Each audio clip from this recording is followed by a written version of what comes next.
happened on 21st evening with the visual arts university department student is very, very serious. She was assaulted very brutally, and after that, when she ran to the security guards that they should catch hold of those culprits, she was instead told, "What are you doing on the campus at 6 p.m?" When the students gathered together and immediately approached the dean, they were told the same thing, that this is none of our concern, you've got to take care of your safety, don't be on the campus so late, as if 6 p.m. is late. You know, I mean, it's so disgusting that these kinds of statements are being made out of.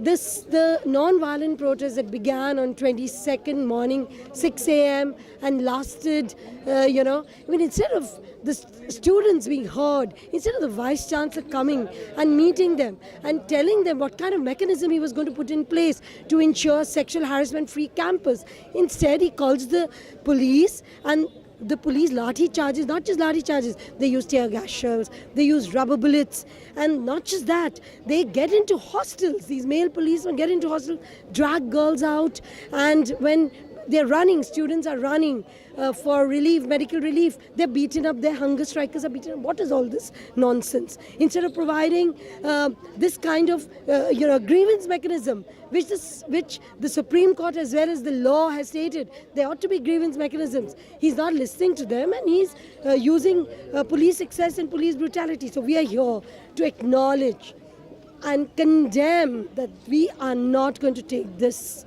None of us, women's organizations, human rights, we are not going to take this kind of action against our students. Is this your face of higher education, that you want to lock up girls at 6 p.m?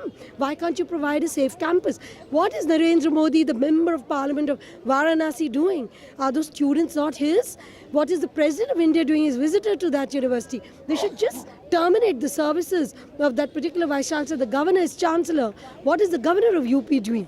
And the police and administration come under Yogi Adityanath, who's Chief Minister. Is this the Ram Rajya that he is trying to give us? So we've come here to oppose this kind of action, this kind of police brutality, and demanding that we will not allow our students to be subjected, our young girls to be subjected to this. And the right of a safe campus is their human right. It's their constitutional right. It has to be given to them. BHU is a central university, so it's all become under the Ministry of HR. And that is why the President of India is the visitor. So my question is that do you see what the role should have been played by the state government as well as the central government? I mean, immediately the central government, because it is governed by the UGC, that is one of the bodies, as well as governed in an administrative way by the MHRD. They should have, I mean, till now, letters should have been gone.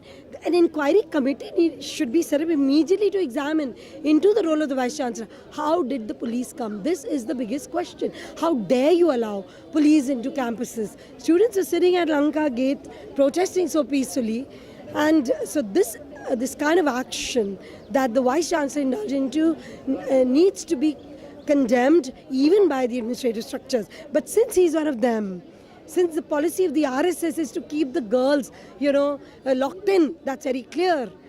And the policy of the RSS is to fight all kinds of student agitation, beginning with IIT, when the Ambedkar Periyar study circle had come up, move on to HCU, JNU, FTII, Delhi University, Ramjas College, Jadavpur, Mahendragarh, one after the other, students are being attacked. So this is part of their policy to be attacking students. They had nothing to do with promotion of education.